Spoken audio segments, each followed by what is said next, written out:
Êxodo 30:31. O altar do incenso. Farás também um altar para queimares nele o incenso, de madeira de acácia o farás. Terá um côvado de comprimento, e um de largura, será quadrado, e 2 de altura, os chifres formarão uma só peça com ele. De ouro puro cobrirás a parte superior, as paredes ao redor e os chifres, e lhe farás uma bordadura de ouro ao redor. Também lhe farás 2 argolas de ouro debaixo da bordadura, de ambos os lados as farás, nelas se meterão os varais para se levar o altar. De madeira de acácia farás os varais e os cobrirás de ouro. Porás o altar defronte do véu que está diante da arca do testemunho, diante do propiciatório que está sobre o testemunho, onde me avistarei contigo. Arão queimará sobre ele o incenso aromático, cada manhã, quando preparar as lâmpadas o queimará. Quando ao crepúsculo da tarde, acender as lâmpadas o queimará, será incenso contínuo perante o Senhor, pelas vossas gerações.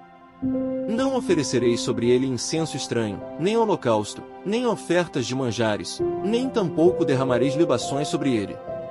Uma vez no ano, Arão fará expiação sobre os chifres do altar com o sangue da oferta pelo pecado. Uma vez no ano, fará expiação sobre ele, pelas vossas gerações, santíssimo é ao Senhor.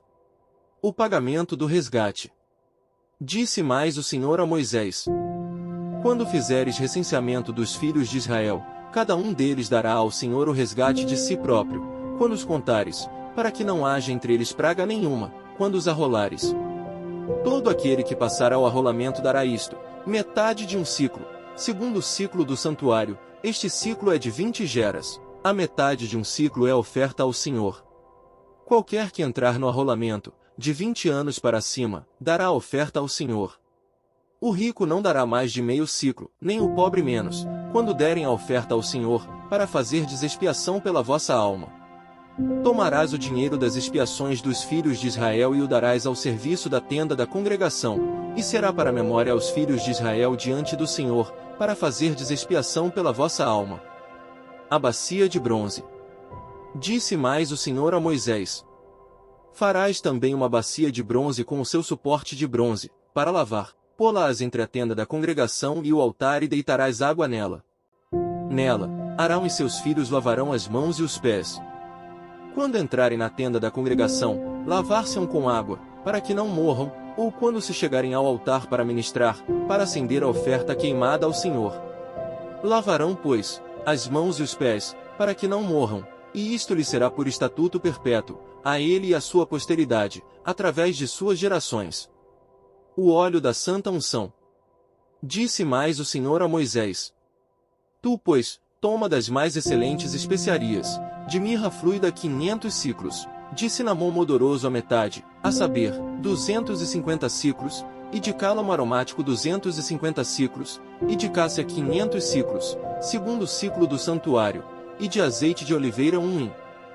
Disto farás o óleo sagrado para a unção, o perfume composto segundo a arte do perfumista, este será o óleo sagrado da unção. Com ele ungirás a tenda da congregação, e a arca do testemunho, e a mesa com todos os seus utensílios, e o candelabro com os seus utensílios, e o altar do incenso, e o altar do holocausto com todos os utensílios, e a bacia com o seu suporte. Assim consagrarás estas coisas, para que sejam santíssimas, tudo que tocar nelas será santo. Também ungirás Arão e seus filhos e os consagrarás para que me oficiem como sacerdotes. Dirás aos filhos de Israel: este me será o óleo sagrado da unção nas vossas gerações. Não se ungirá com ele o corpo do homem que não seja sacerdote, nem fareis outro semelhante da mesma composição, é santo e será santo para vós outros. Qualquer que compuser óleo igual a este ou dele puser sobre um estranho será eliminado do seu povo. O incenso sagrado. Disse mais o Senhor a Moisés: toma substâncias odoríferas, estoraque, ônica e gálbano, estes aromatas com incenso puro, cada um de igual peso, e disto farás incenso, perfume segundo a arte do perfumista, temperado com sal, puro e santo. Uma parte dele reduzirás a pó e o porás diante do testemunho na tenda da congregação, onde me avistarei contigo, será para vós outro santíssimo. Porém o incenso que fareis, segundo a composição deste, não o fareis para vós mesmos, santo será para o Senhor. Quem fizer tal como este para o cheirar será eliminado do seu povo. Os artífices da obra do tabernáculo. Disse mais o Senhor a Moisés: Eis que chamei pelo nome Abizalel, filho de Uri, filho de Hur, da tribo de Judá, e o enchi do Espírito de Deus, de habilidade, de inteligência e de conhecimento, em todo artifício, para elaborar desenhos e trabalhar em ouro, em prata, em bronze, para lapidação de pedras de engaste, para entalho de madeira, para toda sorte de lavores. Eis que lhe dei por companheiro Oliabe, filho de Aizamaque, da tribo de Dan, e dei habilidade a todos os homens hábeis, para que me façam tudo o que tenho ordenado, a tenda da congregação, e a arca do testemunho, e o propiciatório que está por cima dela, e todos os pertences da tenda, e a mesa com os seus utensílios, e o candelabro de ouro puro com todos os seus utensílios, e o altar do incenso, e o altar do holocausto com todos os seus utensílios e a bacia com seu suporte, e as vestes finamente tecidas, e as vestes sagradas do sacerdote Arão, e as vestes de seus filhos, para oficiarem como sacerdotes, e o óleo da unção e o incenso aromático para o santuário. Eles farão tudo segundo tenho ordenado, o sábado santo e as 2 tábuas do testemunho. Disse mais o Senhor a Moisés: Tu, pois, falarás aos filhos de Israel e lhes dirás: Certamente, guardareis os meus sábados, pois é sinal entre mim e vós nas vossas gerações, para que saibais que eu sou o Senhor, que vos santifica. Portanto, guardareis o sábado, porque é santo para vós outros. Aquele que o profanar morrerá, pois qualquer que nele fizer alguma obra será eliminado do meio do seu povo. 6 dias se trabalhará, porém o 7º dia é o sábado do repouso solene, santo ao Senhor. Qualquer que no dia do sábado fizer alguma obra morrerá. Pelo que os filhos de Israel guardarão o sábado, celebrando por aliança perpétua nas suas gerações. Entre mim e os filhos de Israel é sinal para sempre, porque, em 6 dias, fez o Senhor os céus e a terra, e ao 7º dia, descansou, e tomou alento.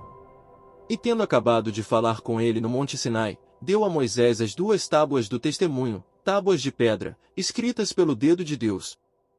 Mateus 26 versículos 36 ao 68. Jesus no Getsêmani. Em seguida, foi Jesus com eles a um lugar chamado Getsêmani e disse a seus discípulos: Assentai-vos aqui, enquanto eu vou ali orar. E levando consigo a Pedro e aos 2 filhos de Zebedeu, começou a entristecer-se e a angustiar-se. Então lhes disse: A minha alma está profundamente triste até a morte, ficai aqui e vigiai comigo. Adiantando-se um pouco, prostrou-se sobre o seu rosto, orando e dizendo: Meu Pai, se possível, passe de mim este cálice. Todavia, não seja como eu quero, e sim como tu queres. E voltando para os discípulos, achou-os dormindo, e disse a Pedro: Então nem uma hora pudestes vós vigiar comigo? Vigiai e orai, para que não entreis em tentação. O espírito na verdade, está pronto, mas a carne é fraca. Tornando a retirar-se, orou de novo dizendo: Meu Pai, se não é possível passar de mim este cálice sem que eu o beba, faça-se a tua vontade. E voltando, achou-os outra vez dormindo, porque os seus olhos estavam pesados. Deixando-os novamente, foi orar pela 3ª vez, repetindo as mesmas palavras. Então voltou para os discípulos e lhes disse: Ainda dormis e repousais? Eis que é chegada a hora, e o Filho do Homem está sendo entregue nas mãos de pecadores. Levantai-vos, vamos. Eis que o traidor se aproxima. Jesus é preso. Falava ele ainda, e eis que chegou Judas, um dos 12, e com ele, grande turba com espadas e porretes, vinda da parte dos principais sacerdotes e dos anciãos do povo. Ora, o traidor lhes tinha dado este sinal: aquele a quem eu beijar, é esse, prendei-o. E logo, aproximando-se de Jesus, lhe disse: Salve, mestre. E o beijou. Jesus, porém, lhe disse: Amigo, para que vieste? Nisto, aproximando-se eles, deitaram as mãos em Jesus e o prenderam. E eis que um dos que estavam com Jesus, estendendo a mão, sacou da espada e golpeando o servo do sumo sacerdote, cortou-lhe a orelha. Então Jesus lhe disse: Embainha a tua espada, pois todos os que lançam mão da espada a espada perecerão. Acaso pensas que não posso rogar a meu Pai, e ele me mandaria neste momento mais de 12 legiões de anjos? Como, pois, se cumpririam as Escrituras, segundo as quais assim deve suceder? Naquele momento, disse Jesus às multidões: Saístes com espadas e porretes para prender-me, como a um salteador. Todos os dias, no templo, eu me assentava convosco ensinando, e não me prendestes.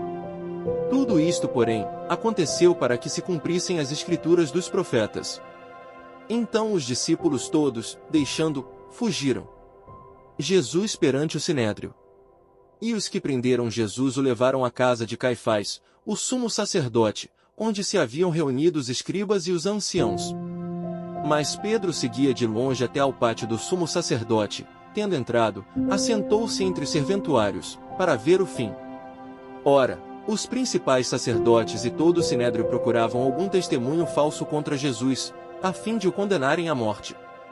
E não acharam, apesar de se terem apresentado muitas testemunhas falsas. Mas afinal, compareceram duas, afirmando: Este disse: Posso destruir o santuário de Deus e reedificá-lo em 3 dias. E levantando-se o sumo sacerdote, perguntou a Jesus: Nada respondes ao que estes depõem contra ti? Jesus, porém, guardou silêncio.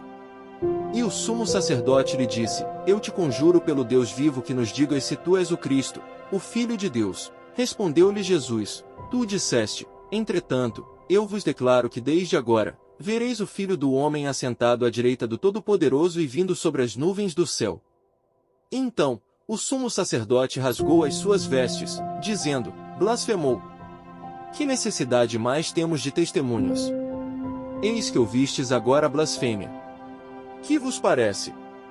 Responderam eles: É réu de morte. Então uns cuspiram-lhe no rosto e lhe davam murros, e outros o esbofeteavam dizendo: Profetiza-nos, ó Cristo, quem é que te bateu? Salmos 32. A bem-aventurança de quem recebe o perdão. De Davi. Salmo didático. Bem-aventurado aquele cuja iniquidade é perdoada, cujo pecado é coberto. Bem-aventurado o homem a quem o Senhor não atribui iniquidade, e em cujo espírito não há dolo. Enquanto calei os meus pecados, envelheceram os meus ossos pelos meus constantes gemidos todo dia. Porque a tua mão pesava dia e noite sobre mim, e o meu vigor se tornou em sequidão de estio. Confessei-te o meu pecado e a minha iniquidade não mais ocultei. Disse: Confessarei ao Senhor as minhas transgressões, e tu perdoaste a iniquidade do meu pecado. Sendo assim, todo homem piedoso te fará súplicas em tempo de poder encontrar-te. Com efeito, quando transbordarem muitas águas, não o atingirão. Tu és o meu esconderijo, tu me preservas da tribulação e me cercas de alegres cantos de livramento. Instruir-te-ei e te ensinarei o caminho que deves seguir, e sob as minhas vistas, te darei conselho. Não sejais como o cavalo ou a mula, sem entendimento, os quais com freios e cabrestos são dominados, de outra sorte não te obedecem.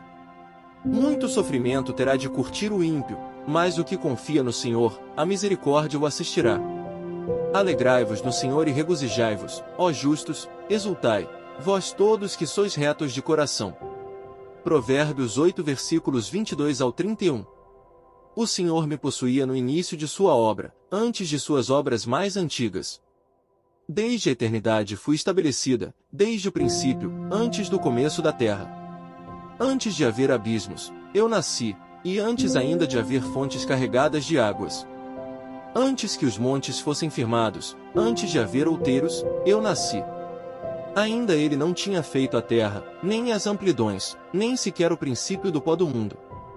Quando ele preparava os céus, aí estava eu, quando traçava o horizonte sobre a face do abismo, quando firmava as nuvens de cima, quando estabelecia as fontes do abismo, quando fixava ao mar o seu limite, para que as águas não traspassassem os seus limites, quando compunha os fundamentos da terra, então, eu estava com ele e era seu arquiteto, dia após dia, eu era as suas delícias, folgando perante ele em todo o tempo, regozijando-me no seu mundo habitável e achando as minhas delícias com os filhos dos homens.